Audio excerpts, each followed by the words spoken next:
സാംസങ്ങിന്റെ Samsung F02s എന്ന പുതിയൊരു സ്മാർട്ട് ഫോൺ ഇപ്പം ഇന്ത്യയിൽ ലോഞ്ച് ചെയ്തിട്ടുണ്ട്. സത്യം പറഞ്ഞാൽ ഈ ഒരു ഫോൺ പുതിയൊരു സ്മാർട്ട് ഫോൺ എന്നൊന്നും പറയാൻ പറ്റില്ല. ഇത് സാംസങ് M02s എന്ന ഫോൺ തന്നെയാണ്. സെയിം ആയിട്ടുള്ള സ്പെസിഫിക്കേഷനും കാര്യങ്ങളൊക്കെയാണ് വരുന്നത്. അതുപോലെ തന്നെ രണ്ട് ഫോണുകളും സെയിം ആയിട്ടുള്ള പ്രൈസ് റേഞ്ചിലാണ് വരുന്നത്. പിന്നെ വ്യത്യാസം എന്താണെന്ന് വെച്ചാൽ സാംസങ് M02s എന്ന ഫോൺ നമുക്ക് ആമസോണിൽ നിന്ന് മേടിക്കാവുന്നതാണ്. അതേസമയം സാംസങ് F02s എന്ന ഫോൺ നമുക്ക് ഫ്ലിപ്കാർട്ടിലാണ് കിട്ടുന്നത്. ബാക്കി കാര്യങ്ങളൊക്കെ ഏകദേശം സെയിം തന്നെയാണ്. എന്തായാലും ഈ ഒരു വീഡിയോയിൽ നമ്മൾ നോക്കാൻ പോകുന്നത് സാംസങ് F02s എന്ന ഫോണിന്റെ വിശേഷങ്ങളാണ്. ആദ്യം നമ്മൾ ഡിസ്പ്ലേയുടെ കാര്യം പറയുകയാണെങ്കിൽ സാംസങ് F02sൽ 6.5 ഇഞ്ചിന്റെ HD+ ഡിസ്പ്ലേ ആണ് വരുന്നത്. 9,000-10,000 രൂപ പ്രൈസ് റേഞ്ചിൽ HD റെസൊല്യൂഷൻ മാത്രമേ ഉള്ളൂ എന്നത് വലിയൊരു കംപ്ലൈന്റ് ആയിട്ടൊന്നും പറയാൻ പറ്റില്ല. പിന്നെ ഫോണിന്റെ ഫ്രണ്ടിൽ വാട്ടർ ഡ്രോപ്പ് നോച്ച് ഡിസൈനുള്ള നോച്ച് കൊടുത്തിട്ടുണ്ട്. സാംസങ് ഈ ഒരു ഡിസൈനിനെ ഇൻഫിനിറ്റി V ഡിസ്പ്ലേ എന്നാണ് വിളിക്കുന്നത്. പിന്നെ 20:9 എന്നുള്ള ആസ്പെക്ട് റേഷ്യോയിലാണ് ഈ ഫോൺ വരുന്നത്. ഈ ഫോണിൽ കൂടിയ റിഫ്രഷ് റേറ്റും സപ്പോർട്ട് ചെയ്യുന്നില്ല. 60 Hz റിഫ്രഷ് റേറ്റുമായിട്ടാണ് ഈ ഫോൺ വരുന്നത്. അത് ഒരു കംപ്ലൈന്റ് ആയിട്ട് വരാൻ പറ്റില്ല. കാരണം ഈ ഒരു പ്രൈസ് റേഞ്ചിൽ ഒരു ഫോണുകളിൽ നമുക്ക് കൂടിയ റിഫ്രഷ് റേറ്റ് ഒന്നും കിട്ടുന്നില്ല. അപ്പോൾ ഡിസ്പ്ലേയുടെ കാര്യം നമ്മൾ മൊത്തത്തിൽ നോക്കുകയാണെന്നുണ്ടെങ്കിൽ സാധാരണ ഈ ഒരു പ്രൈസ് റേഞ്ചിൽ വരുന്ന ഫോണുകളിൽ കാണുന്ന ടൈപ്പ് ഡിസ്പ്ലേ തന്നെയാണ് സാംസങ് F02s എന്ന ഫോണിൽ വരുന്നത്. പിന്നെ ഈ ഫോണിൽ ഫിംഗർ പ്രിന്റ് സെൻസർ കൊടുത്തിട്ടില്ല. ഈ ഒരു പ്രൈസ് റേഞ്ചിൽ പല ഫോണുകളിലും ഫിംഗർ പ്രിന്റ് സെൻസർ ഒക്കെ വരുന്നുണ്ട്. പിന്നെ ഫിംഗർ പ്രിന്റ് സെൻസർ എന്നുള്ളത് വളരെ യൂസ്ഫുൾ ആയിട്ടുള്ള ഒരു ഫീച്ചർ തന്നെയാണ്. പിന്നെ ഈ ഫോണിന്റെ ബാക്കിൽ പ്ലാസ്റ്റിക് ബാക്ക് ബോഡിയാണ് വരുന്നത്. അതുപോലെ തന്നെ ഫോണിന്റെ ബാക്കിൽ റെക്ടാങ്കുലർ ഡിസൈനുള്ള ക്യാമറ മോഡ്യൂൾ കൊടുത്തിട്ടുണ്ട്. പിന്നെ ഫോണിന്റെ ബാക്കിൽ ഡയമണ്ട് കട്ട് ഡിസൈനാണ് വരുന്നത്. ഈ ഫോണിന്റെ 3 കളർ വേരിയൻസ് ഇപ്പോൾ ഇന്ത്യയിൽ ലോഞ്ച് ചെയ്തിട്ടുണ്ട്. ഡയമണ്ട് ബ്ലൂ, ഡയമണ്ട് വൈറ്റ്, പിന്നെ ഡയമണ്ട് ബ്ലാക്ക്. പിന്നെ ഈ ഫോണിന്റെ വെയിറ്റ് വരുന്നത് ഏകദേശം 196 ഗ്രാമാണ്. ഫോണിന്റെ തിക്നെസ് വരുന്നത് 9.1 mm ആണ്. പിന്നെ പ്രോസസ്സറിന്റെ കാര്യം പറയുകയാണെങ്കിൽ സ്നാപ്ഡ്രാഗൺ 450 എന്ന പ്രോസസ്സറുമായിട്ടാണ് ഈ ഫോൺ വരുന്നത്. 9,000-10,000 രൂപ പ്രൈസ് റേഞ്ചിൽ ഇത് ബെസ്റ്റ് ആയിട്ടുള്ള പ്രോസസ്സർ ഒന്നുമല്ല. തരക്കേടില്ല എന്ന് മാത്രമേ നമുക്ക് പറയാൻ പറ്റുള്ളൂ.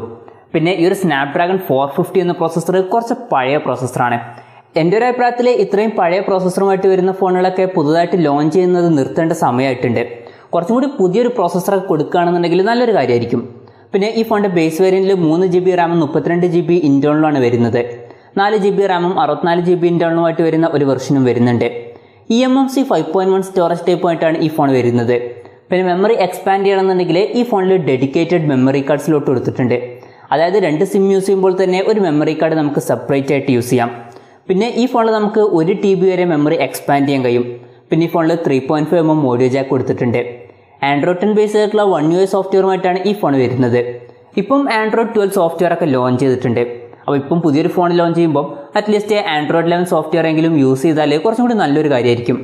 പിന്നെ ക്യാമറയുടെ കാര്യം പറയുകയാണെങ്കിൽ ഫോണിൻ്റെ പിന്നിൽ ട്രിപ്പിൾ ക്യാമറ സെറ്റപ്പാണ് വരുന്നത്. 13 മെഗാപിക്സലിൻ്റെ f2.2 അപ്പേഴ്സിൽ വരുന്ന മെയിൻ സെൻസറാണ് ഈ ഫോണിൽ വരുന്നത്.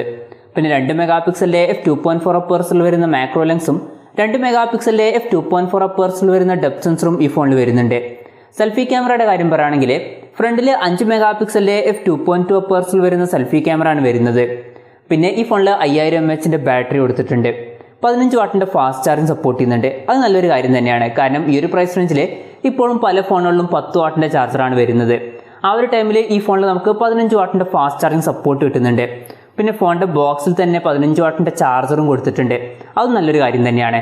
പിന്നെ Type-C ചാർജിംഗ് പോർട്ടാണ് ഈ ഫോണിൽ ഉപയോഗിച്ചിരിക്കുന്നത്. അതും നല്ലൊരു കാര്യം തന്നെയാണ്. പിന്നെ വിലയുടെ കാര്യം പറയുകയാണെങ്കിൽ ഈ ഫോണിൻ്റെ 3GB റാം വെർഷൻ്റെ വില വരുന്നത് 8,999 രൂപയാണ്. 4GB റാം വെർഷൻ്റെ വില വരുന്നത് 9,999 രൂപയാണ്. ഏപ്രിൽ 9 മുതലാണ് ഈ ഫോണിൻ്റെ സെയിൽ സ്റ്റാർട്ട് ചെയ്യുന്നത്. പിന്നെ ഫ്ലിപ്കാർട്ട് വഴിയും അതുപോലെ തന്നെ Samsung.com വഴിയുമായിരിക്കും ഈ ഫോണിൻ്റെ സെയിൽ നടക്കുക. അപ്പോൾ ഓവറോൾ പറയുകയാണെന്നുണ്ടെങ്കിൽ ഈ ഒരു പ്രൈസ് റേഞ്ചിൽ സാംസങ് F02s എന്ന ഫോണ് വളരെ മികച്ചൊരു ഫോൺ എന്നൊന്നും പറയാൻ പറ്റില്ല. തരക്കേടില്ല, അത്രയേ ഉള്ളൂ. പിന്നെ ഈ ഒരു പ്രൈസ് റേഞ്ചിൽ നിങ്ങൾക്ക് സാംസങ്ങിൻ്റെ തന്നെ ഫോൺ വേണമെന്നുണ്ടെങ്കിൽ ഈ ഒരു ഫോൺ നിങ്ങൾക്ക് കൺസിഡർ ചെയ്യാവുന്നതാണ്. അതെല്ലാം മറ്റ് ബ്രാൻഡുകളൊക്കെ ഓക്കെ ആണെന്നുണ്ടെങ്കിൽ ബെറ്റർ ആയിട്ടുള്ള ഫോണുകൾ ഈ ഒരു പ്രൈസ് റേഞ്ചിൽ വരുന്നുണ്ട്. എന്തായാലും ഈ ഒരു ഫോണിനെ പറ്റിയിട്ടുള്ള നിങ്ങളുടെ അഭിപ്രായം ജസ്റ്റ് ഒന്ന് കമൻറ്റ് ചെയ്യുക.